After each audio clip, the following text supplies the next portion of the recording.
Hello student, आप सभी का स्वागत है हमारे चैनल संजीत झा क्लासेस पे। तो स्टूडेंट, आप सभी को पता होगा कि हमने इससे पहले आपको क्लास 12 सेमेस्टर 3 के बताए थे कि 5 कविता है। 5 कविता में से 2 कविता हमने कंप्लीट करा दिया था, सरस सुंदरी और गुलाबी चूड़ियाँ। ठीक है, 2 कविता कंप्लीट करा दिया था। आज हम लोग करने जा रहे हैं, आप लोग देख सकते हैं, मैं नीर भरी दुख की बदली, जो कि महादेवी वर्मा जी। इसको 5 से 6 मिनट में पूरा कविता को आपको पढ़ा दूंगा, समझा दूंगा और एग्ज़ाम रेलेवेंट आपको एमसीक्यू भी डिस्कस कर दूंगा। एक ही वीडियो में आपका दोनों काम हो जाएगा, कविता का एक्सप्लेनेशन भी हो जाएगा अच्छे से, कोई भी क्वेश्चन कर सकते हैं और एमसीक्यू भी डिस्कस कर दूंगा। ठीक है, तो कंप्लीट आज हमारा तीसरा कविता कंप्लीट हो जाएगा। इसके बाद 2 ही कविता बचेंगे, फिर कहानी और फिर व्याकरण करके सेमेस्टर 3 का हिंदी कंप्लीट। फिर टेस्ट ले लूँगा, आपको एमसीक्यू का पेपर बना के अच्छा खासा टेस्ट लेके। आपको तो बताया हूँ कि आपका 40 में से 40 आ ही जाएगा कन्फर्म। तो शुरू करते हैं। मैंने नीर भरी दुख की बदली, जो कि महादेवी वर्मा जी द्वारा रचित है। तो इनके बारे में कुछ बातों को हम जान लेते हैं। महादेवी वर्मा जी का जन्म दोस्तों 1907 में हुआ था। ठीक है, उत्तर प्रदेश के फारुखाबाद में हुआ था और आरंभिक शिक्षा इनके घर पे ही हुई। ठीक है, तो कविता को शुरू करते हैं। कविता में जो है, कविता में है मैं नीर भरी दुख की बदली। तो एक बार पहले हम पढ़ लेते हैं, उसके बाद आपको समझा दूंगा। मैं नीर भरी दुख की बदली, स्पंदन में चिर निस्पंद बसा, क्रंदन में आहत विश्व हंसा, नैनों में दीपक से जलते, पलकों में निर्झरिणी मछली, मेरा पग पग संगीत भरा, श्वासों से स्वप्न पराग झरा,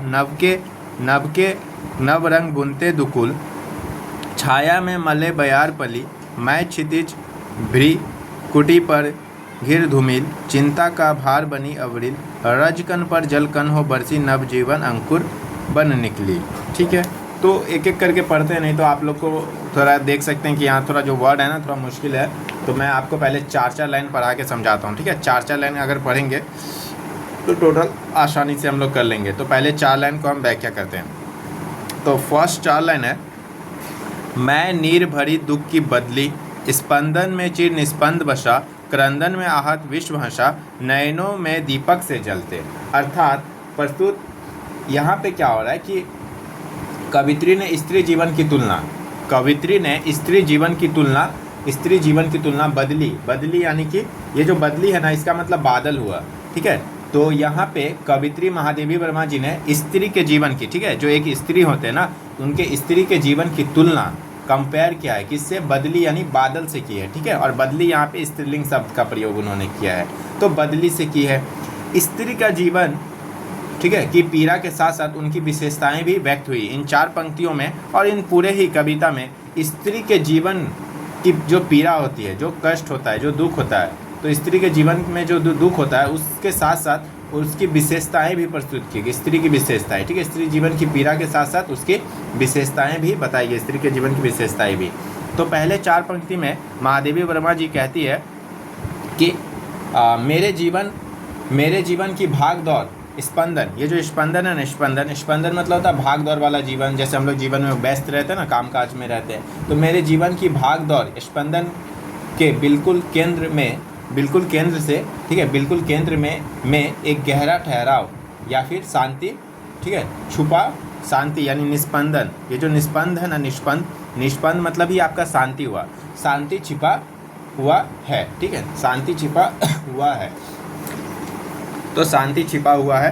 ठीक है, तो पहले यहाँ पे कह रही है कि मैं नीर भरी दुख की बदली, इसका मतलब आप लोग अच्छे से ध्यान से सुनिए। स्पंदन में चिर निस्पंद बसा, इसका मतलब हुआ कि मेरे जीवन की भाग दौड़ यानी स्पंदन के बिल्कुल केंद्र में, ठीक है, बीच में एक गहरा ठहराव या शांति, जिसको निस्पंद बोलते हैं, छुपा हुआ है। जैसे हम लोग बहुत सारा कामकाज करते हैं दिन भर के दिनचर्या में, जो भी कामकाज करते हैं, तो उसके बाद हम जब थोड़ा रिलैक्स बैठते हैं तो अपने केंद्र में, अपने दिल में एक बार हमारा कुछ शांत छिपा रहता है, जो कि हम सोचते हैं कि वही शांत हम लोग सोच पाते हैं कि हमें करना क्या लाइफ में। ठीक है, हमें अपने लक्ष्य तक, वही शांत जो केंद्र में, जो हमारे मन के बीच में एक शांति छुपा हुआ है, वो हमें अपना लक्ष्य तक ले जाता है कि हमें करना क्या है। क्योंकि दिन भर काम काज करने के बाद हम थोड़े से जब आराम से बैठते हैं तो हमारा वही जो दिल में केंद्र में है, दिल के केंद्र के बीच में हम लोग जो शांति छुपा के रखे हैं ना, जो हमें हिम्मत देता है कि हमें अपने लक्ष्य तक पहुंचना है। ठीक है, हमें हार नहीं मानना है।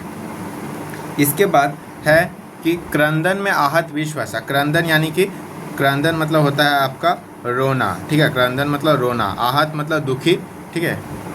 तो जब मैं क्रंदन करती हूँ, महादेवी वर्मा जी कह रही हैं कि जब मैं क्रंदन करती हूँ अर्थात जब मैं रोती हूँ अर्थात गड़गड़ाहट की आवाज़ करती हूँ। जैसे आप लोग जानते हैं जब बादल गड़गड़ाहट की आवाज़ करती है तो समस्त संसार आनंदित हो उठता है, तो हम लोग खुशी से झूम उठते हैं, आनंदित हो उठता है, ठीक है। जब बादलों से भरे आसमान में बिजली चमकती है तब ऐसा प्रतीत होता है जैसे मेरे नेत्रों में दीपक जल रहे हैं। जब बादलों से भरे, ठीक है, जब बादल से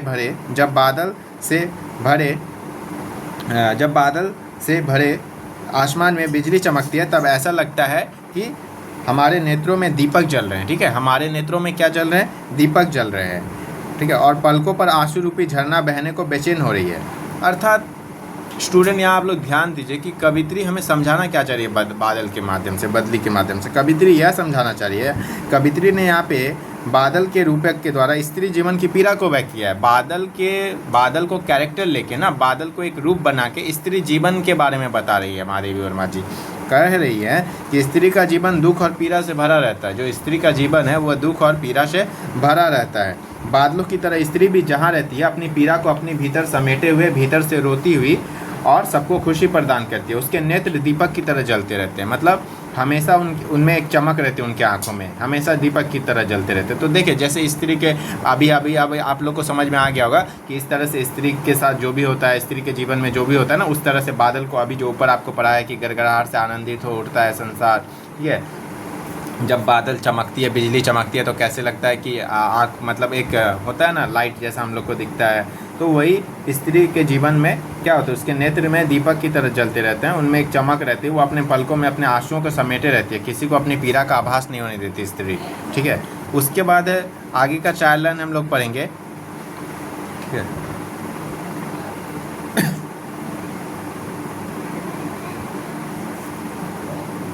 ये भी लाइन हो गया, पलकों में निर्झर मछली, इसका मतलब भी यही हो गया।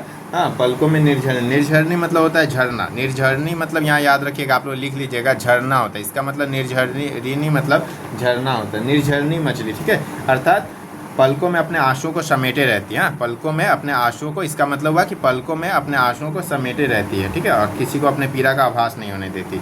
देखिए अब दूसरा लाइन है, मेरा पग पग संगीत भरा, श्वासों से स्वप्न पराग झरा, नव के नव रंग बुनते दुकुल, छाया में मले बयार पली, ठीक है। तो ये जो आगे का लाइन है आपका, इसका मतलब हुआ कि प्रस्तुत पंक्तियों में कवित्री बादलों का मानवीकरण किया है। बादलों का मानवीकरण मतलब बादलों को, एक स्त्री है ना, तो स्त्री तो इंसान होती है, इंसान के रूप में स्त्री के माध्यम से बताया है कि बादल जब आसमान में छाते हैं और बिजली के कड़कने की आवाज़ होती है, इस तरह बादल के आगमन को कवित्री संगीतमय मानती है। देखते हैं जब बादल आसमान में चमकता है तो कैसे एक बादलों के आगमन, जब हमें एहसास होता है कि बादल अब आसमान में छा गए हैं, तो बादलों के आगमन को कवित्री जो महादेवी वर्मा है वो संगीतमय मानती है, ठीक है, संगीतमय मानती है, क्योंकि बिजली के कड़कने की जो आवाज़ होती है ना उसको, ठीक है, संगीत में मानती है। बादलों के आगमन से लोगों के भीतर स्वप्न रूपी पराग झरने लगते हैं, ठीक है। स्वप्न रूपी पराग यानी कि सपने देखने लगते हैं नए लोग, ठीक है। लोग आनंदित, खुशी हो जाते हैं, सपनों में खो जाते हैं। आसमान में तरह तरह के रंग एक साथ दिखाई पड़ने लगते हैं। आसमान में तरह तरह के रंग एक साथ दिखाई पड़ने लगते हैं, जैसे बादल कोई नायिका हो, ठीक है, जैसे बादल कोई नायिका हो और आसमान में बिखरे रंग उसका दुपट्टा, जिसकी छाया में सुगंधित मलय पवन, ठीक है, सुगंधित मलय मतलब सुगंधित वायु, ठीक है, जिसकी छाया में सुगंधित वायु आश्रय पाती है। कहने का तात्पर्य है कि जीवन में नारी का आगमन संगीतमय एवं सुखद होता है, ठीक है। जीवन में नारी का जो आगमन होता है ना वो संगीतमय और सुखद होता है। वह जीवन को सौंदर्य एवं आनंद से भर देती है स्त्री। फिर आगे का तीसरा पंक्ति है, मैं क्षितिज, ठीक है, मैं क्षितिज भ्रिकुटी पर घिर धूमिल, चिंता का भार बनी अविरल, रजकन पर जल कन हो बरसी, नव जीवन अंकुर बन निकली। अर्थात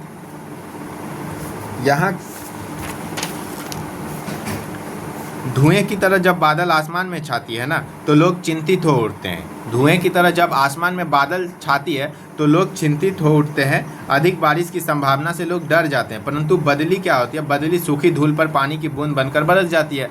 बदली क्या करती है? सूखी धूल पर हमें तो एहसास होता है कि बारिश बहुत ज़्यादा होगी, हम लोग डर जाते हैं, लेकिन बदली क्या करती है, अर्थात बादल क्या करती है? सूखा धूल पर पानी की बूंद बनकर बरस जाती है, जिससे नए जीवन को अंकुरित होने का अवसर प्रदान होता है। नए जीवन को अंकुरित होने का अवसर प्रदान होता है का मतलब हुआ कि मिट्टी में जो पड़े बीज है ना, मिट्टी में जो बीज पड़े रहते हैं वो अंकुरित हो उठते हैं, ठीक है। और जीवन में नारी का आगमन से लोग एक तरफ आनंद का अनुभव करते हैं, दूसरी ओर चिंतित भी रहते हैं, ठीक है। आनंद भी रहते हैं और चिंतित भी रहते हैं। परंतु बादलों की तरह नारी भी जीवन को नवीनता प्रदान करती है। जैसे बादल जीवन को नवीनता प्रदान करती है, वैसे स्त्री भी जीवन को नवीनता प्रदान करती है। विध्वंस या विनाश उसकी प्रकृति नहीं। स्त्री विध्वंस नहीं चाहती, विनाश नहीं चाहती, ठीक है।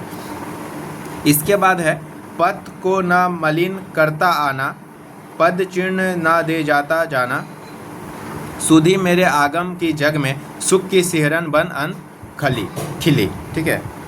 इसका मतलब हुआ कि कवित्री कहती हैं कि बादल जब आसमान में छाते हैं तो किसी प्रकार की मलिनता नहीं रहती है, मतलब कोई भी किसी प्रकार का गंदा, ठीक है, गंदा नहीं रहता, मैला नहीं रहता है। और बरसने के बाद जब बादल आसमान से चली जाती है ना, तब भी अपने पीछे कोई निशान नहीं छोड़ जाती। अर्थात बारिश के बाद आसमान पूरी तरह से क्या हो जाता है? साफ हो जाता है। बारिश के आने के ख्याल से ही संसार खुश हो जाता है। इसी प्रकार जीवन या संसार में नारी के आने से किसी तरह की मलिनता, गंदा, मैला नहीं लाता, और जाने के बाद भी वो अपने पीछे कोई निशान नहीं छोड़ती। अर्थात उसके योगदान को समाज में कोई याद नहीं रखता। फिर भी नारी का आगमन जीवन एवं संसार में सुखद है, ठीक है, लोगों के लिए। इसके बाद है स्टूडेंट, विस्तृत नभ का कोई कोना, विस्तृत मतलब विशाल, ठीक है, विशाल बड़ा, का नभ मतलब आकाश का कोई कोना, मेरा न कभी अपना होना, परिचय इतना इतिहास यही, उम्री कल थी मिट आज चली, ठीक है। तो और आगे नहीं है स्टूडेंट, तो ये लास्ट हम व्याख्या कर देते हैं। इसका मतलब हुआ कि प्रस्तुत पंक्तियों के माध्यम से कवित्री ने नारी जीवन की पीड़ा को व्यक्त किया है। कवित्री कहती है कि बदली आसमान में छाती है और बारिश के बाद आसमान में उसका कोई अस्तित्व नहीं रह जाता। देखते होंगे जब बादल आसमान में छाते हैं तो, और बारिश के बाद आसमान में उसका कोई अस्तित्व रहता है? नहीं रहता है। इस संसार में नारी की भी ऐसी स्थिति है, बदली की तरह ही इस संसार में नारी की भी स्थिति है। वो अपना सारा जीवन क्या करती है? समाज, परिवार, संसार सभी को समर्पित कर देती है, फिर भी संसार में उसका कोई स्थान नहीं रह जाता। देखिए कि कवित्री कहती कि बादल, अब आप लोग को पूरा क्लियर हो गया होगा 100% कि बदली को उन्होंने क्यों चुना, बदली को ही रूप क्यों बनाया महादेवी वर्मा जी ने, स्त्री को व्याख्या करने के लिए, स्त्री के पीड़ा बताने के लिए। बदली आसमान में छाती है और बारिश के बाद आसमान में उसका कोई अस्तित्व रहता है? नहीं रह जाता है। बारिश के बाद उसका कोई अस्तित्व ही नहीं रहता है।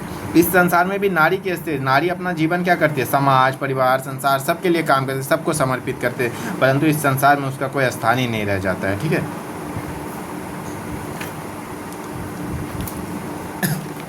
तो आप लोग को एमसीक्यू डिस्कस कर देता हूँ, ठीक है।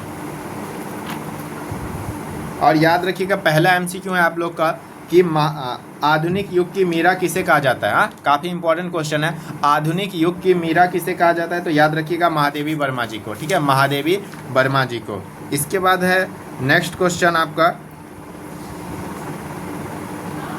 मैं नीर भरी दुख की बदली कविता में, नीर का क्या मतलब है? नीर का मतलब है आपका, नीर का मतलब है आंसू। कवित्री ने अपनी तुलना किससे की है? काफ़ी इंपॉर्टेंट क्वेश्चन है। कवित्री ने अपनी तुलना किससे की है? तो कवित्री ने अपनी तुलना जल से भरे हुए बादलों से की है, जल से भरे हुए बादलों से की है, ठीक है। स्पंदन, स्पंदन में क्या बसा हुआ है? स्पंदन में चिर निस्पंद बसा हुआ है, चिर निस्पंद बसा हुआ है। करंदन में कौन हंस रहा है? पूरा आहत विश्व, आहत विश्व यानी संसार हंस रहा है। नयनों में क्या जल रहे हैं? दीपक जल रहे हैं। कविता में दीपक से क्या अभिप्राय है? दीपक का मतलब क्या बताया गया कविता में? आसमान में चमकने वाली बिजली, आसमान में चमकने वाली बिजली। निर्झरिणी कहाँ मचल रही है? पलकों में ना, झरना, पलकों में आंसू रूपी झरना। बदली का पग पग किससे भरा हुआ है? संगीत से भरा हुआ है। किससे भरा हुआ है? संगीत से। सांसों से क्या झर रहा है? स्वप्न पराग। सांसों से क्या झर रहा है? स्वप्न पराग। दुकुल का क्या अर्थ है? दुपट्टा। दुकुल का मतलब दुपट्टा, याद रखिएगा। आसमान में बदली का दुपट्टा कौन बुनता है? नभ के नव रंग, नव यानी आकाश के नव रंग। बदली के बरसने के बाद किसकी सृष्टि होती है? नव जीवन की। किसकी सृष्टि होती है? नव जीवन की। बदली के आगमन की शुद्धि से संसार में क्या परिवर्तन आता है? सुख की सिरहन फैल जाती है। ठीक है, क्या होता है? सुख की सिहरन फैल जाती है। ठीक है, सुख की सिहरन फैल जाती है। बदली के आगमन की शुद्धि से संसार में क्या परिवर्तन आता है? सुख, सभी लोग सुखी हो जाते हैं। सुख की सिहरन फैल जाती है। इसके बाद है मैं निर्भरी दुख की बदली कविता में कवित्री ने किन भावों को व्यक्त किया है? तो वेदना और पीड़ा को याद रखिएगा, वेदना और पीड़ा। मैं निर्भरी दुख की बदली कविता में मैं कौन है? मैं, तो मैं खुद को ना, कवित्री तो खुद को मैं बताई है, तो कवित्री खुद महादेवी वर्मा जी मैं है। मैं निर्भरी दुख की बदली कविता में किसके रूपक का प्रयोग हुआ है? बदली के रूपक का। किसके रूपक? बदली के रूपक। मैं निर्भरी दुख की बदली गीत में किस अलंकार का प्रयोग हुआ है? रूपक। मैं निर्भरी दुख की बदली नामक पाठ में कौन है? ठीक है, बदली कवित्री है। वही एक ही क्वेश्चन हो गया मैं वाला, बदली यानी कवित्री खुद है महादेवी वर्मा जी। मैं निर्भरी दुख की बदली नामक पाठ में बादलों की तुलना किससे की गई है? चिंता के भार से। चिंता के भार से।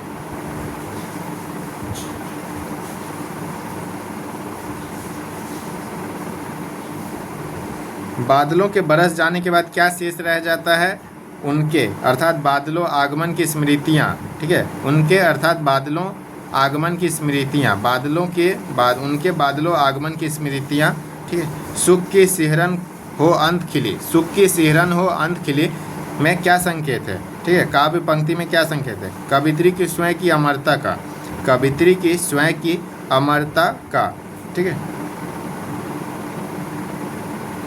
क्रंदन में आहत विश्व भाषा का भाव कि बादलों के गरजने पे क्या होता है? तो आंसर है ग्रीष्म की प्रखरता से पीड़ित लोग प्रसन्न हुए। यानी ग्रीष्म यानी अभी का जो गर्मी का टाइम है, इससे क्या हो जाते हैं? लोग खुश हो जाते हैं कि अब बारिश होएगा, इसलिए।